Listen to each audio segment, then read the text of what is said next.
Ya, kita akan bahas tentang manajemen dan penjadwalan disk ya.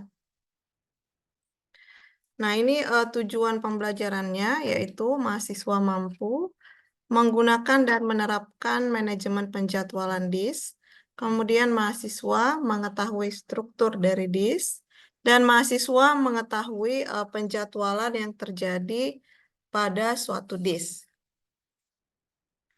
Jadi sejarah disk ya.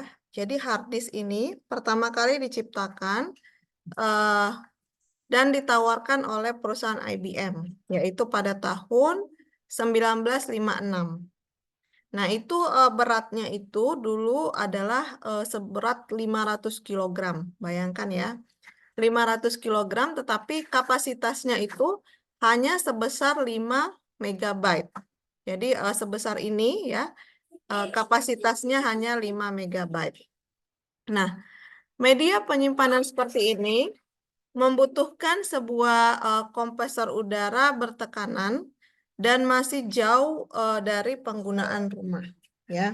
Jadi belum bisa digunakan pada rumah. Paling digunakan oleh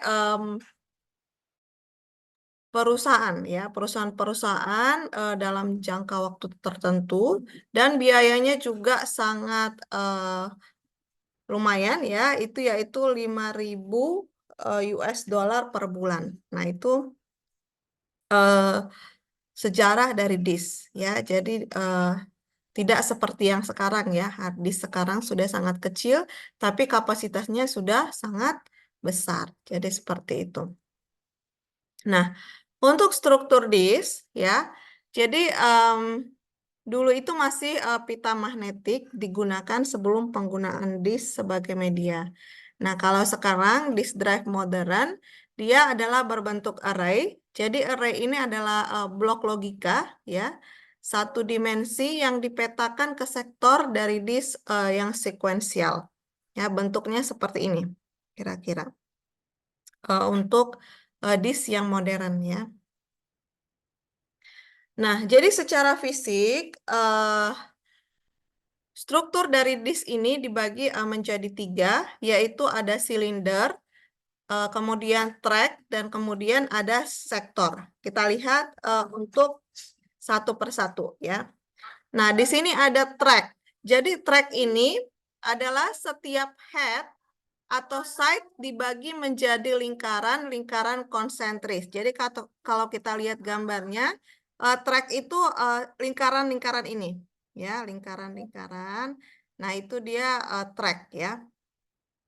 Kemudian kalau silinder itu adalah kumpulan track yang sama dari seluruh head yang ada.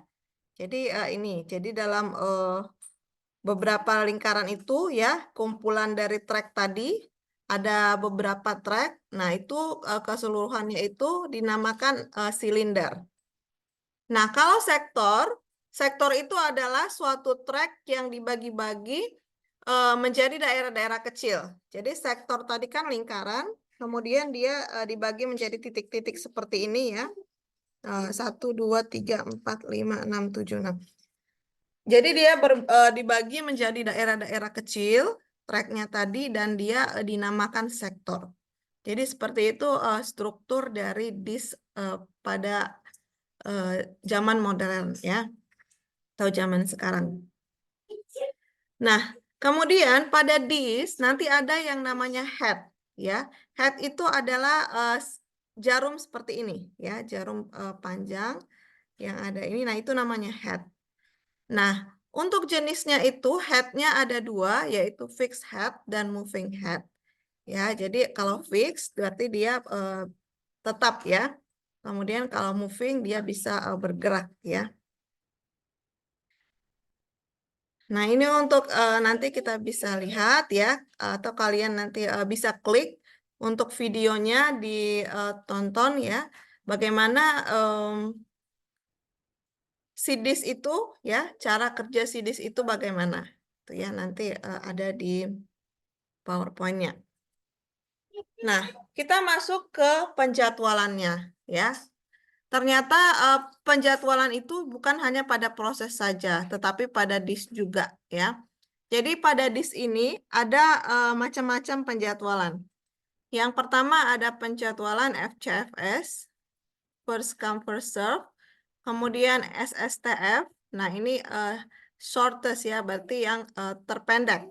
Kemudian nanti ada penjadwalan scan, ada C-scan, ya, ada look dan C-look. C ini adalah circular, ya. Nah, kita akan lihat satu persatu, ya, penjadwalannya. Di sini ada penjadwalan FCFS. Nah, jadi sebagai contoh, antrian permintaan pelayanan disk untuk proses MK. MK artinya masukan keluaran ya, atau input output. Pada blok dalam silinder adalah sebagai berikut. Jika head pada awalnya berada pada 50. Jadi headnya itu berada pada 50. Maksudnya itu jarum yang tadi. Nah, jarum yang ini tadi berada pada 50. Kemudian urutannya adalah 10, 45, 37, 56, 60, 25, 78, 48, 88, 70, 5, dan 20. Nah, jadi untuk menggambarkan penjadwalannya, jadi dia sesuai urutan yang masuk, ya, sesuai urutan yang masuk pada disk tersebut. Nah, jadi kita lihat di sini, ya. Kita lihat di sini. Dia dari 50 ya, ini 50. Kemudian ke 10 ya. Ke 10, kemudian ke 45, ke 37 dan seterusnya gitu ya. Sampai nanti ke 20 ini yang terakhir. 20. Nah, jadi kalau penjadwalan FCFS seperti itu. Jadi sesuai dengan kedatangannya, ya.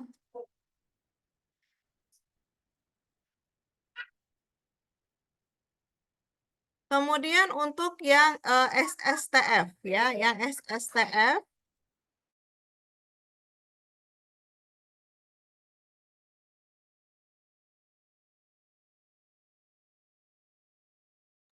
Nah, untuk yang SSTF, ya, dia hampir sama, ya.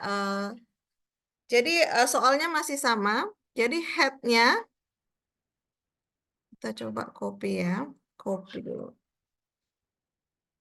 Jadi soalnya masih sama ya. Jadi soalnya masih sama. Dia berada di 50 ya. Ini soal awal ya. Ibu buat di atas aja ya.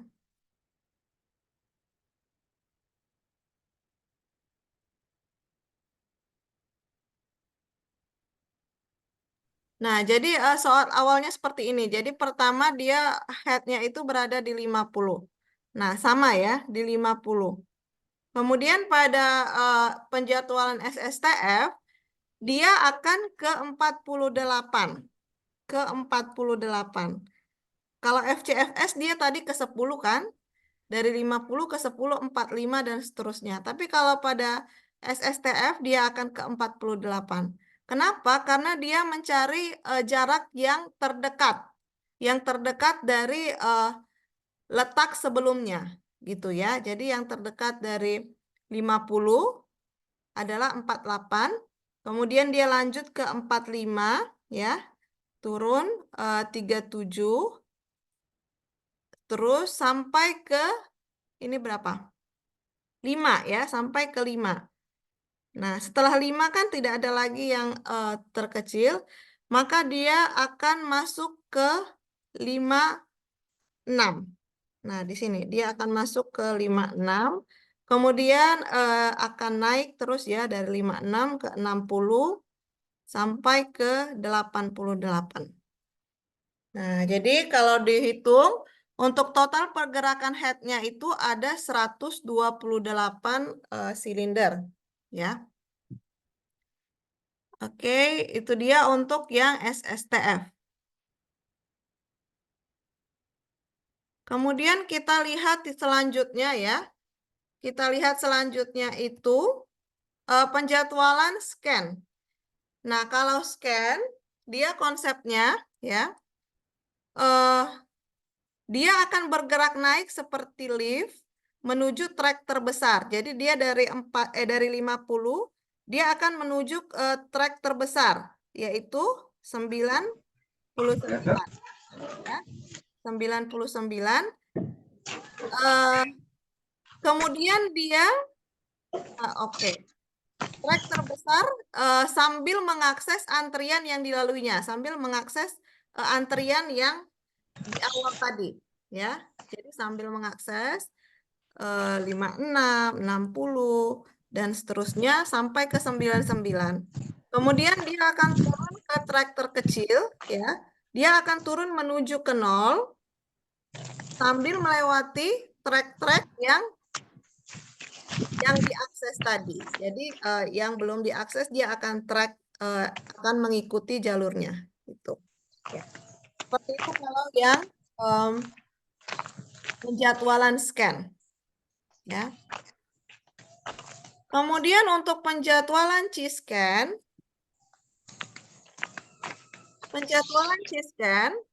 nah dia hampir sama dengan si penjadwalan scan, cuman dia circular ya. Jadi dia akan menuju trek terbesar sama ya. Dari 50 dia akan menuju ke 99. Kemudian dia akan turun langsung ke 0. Jadi dia dari trek terbesar langsung turun ke 0 tanpa melewati trek-trek yang belum dilalui ya. Jadi kalau yang scan tadi dia sambil melewati trek-trek, sedangkan kalau C-scan dia ke 0 dulu. Jadi dari 99 dia ke 0 dulu baru melewati trek-trek yang belum dilalui. Seperti itu. Ya. Nah, itu untuk penjadwalan scan. Kemudian untuk penjadwalan selanjutnya, untuk C-scan ya, maaf. Nah, untuk look ya, penjadwalan look hampir sama dengan yang scan, cuman pada penjadwalan look ini dia 50 ya, dari 50 dia menuju antrian ya, eh, menuju trek terbesar pada disk. Jadi tadi seperti ini ya. Nah, dari pergerakan ini, dari soal yang ini, dia yang paling besar adalah 88. Ya, jadi dia akan bergerak menuju ke 88. Yang terkecil 5 ya. Nah, jadi kalau yang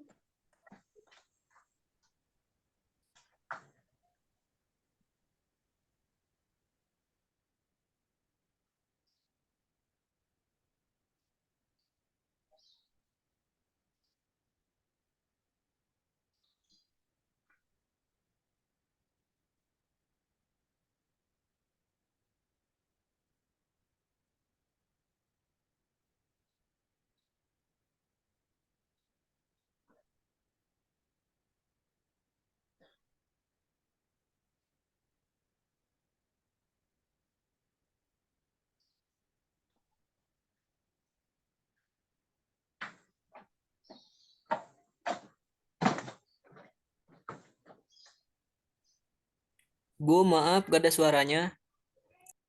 oh ya, maaf. Kalau penjadwalan loop, dia dari 50 menuju tracknya yang bukan track maksimum, tapi track terbesar pada soal tadi. Ya, jadi 88. Dia akan menuju ke 88, kemudian menuju antrian trek terkecil. Antrian trek terkecilnya tadi adalah 5. Ya, antrian trek terkecilnya adalah 5. Jadi dia dari 50 ke 88. Kalau scan tadi dia ke 99 ya. Oke.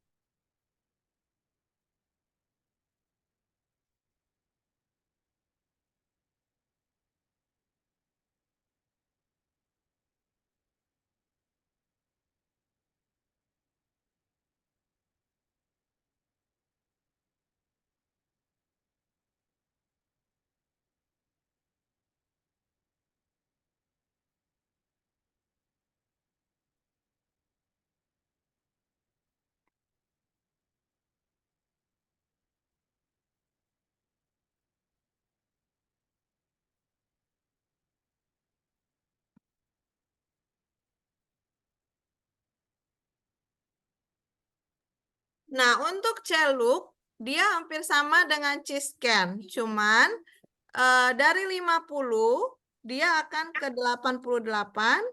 Kemudian dia akan menuju 5, ya. Track terkecilnya, ya. Track terkecilnya tadi 5. Kemudian dia menuju ke track-track yang belum dilewati, ya. Kalau si Chiscan tadi, ya, Chiscan dia dari 50 dia ke 99, ya, sambil melewati tracknya, kemudian dia ke 0, ya. Nah, kalau Ciluk dia ke 5, ya, ke 5. Karena pada soalnya tadi yang paling kecil itu adalah 5, ya. Yang paling kecil adalah 5, seperti itu. Dan yang paling besar 88 pada soalnya.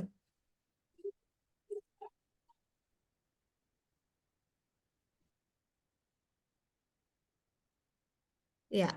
Jadi itu dia ya untuk penjadwalan pada DIS, ya. Penjadwalan pada DIS. Jadi ada berapa tadi? FCFS, ada SSTF, ada scan, ya. Ada Ciscan, kemudian ada look, dan ada siluk. Seperti itu. Ya. Sampai di sini bisa dipahami ya? Atau ada pertanyaan terkait penjadwalan DIS dan manajemen DIS?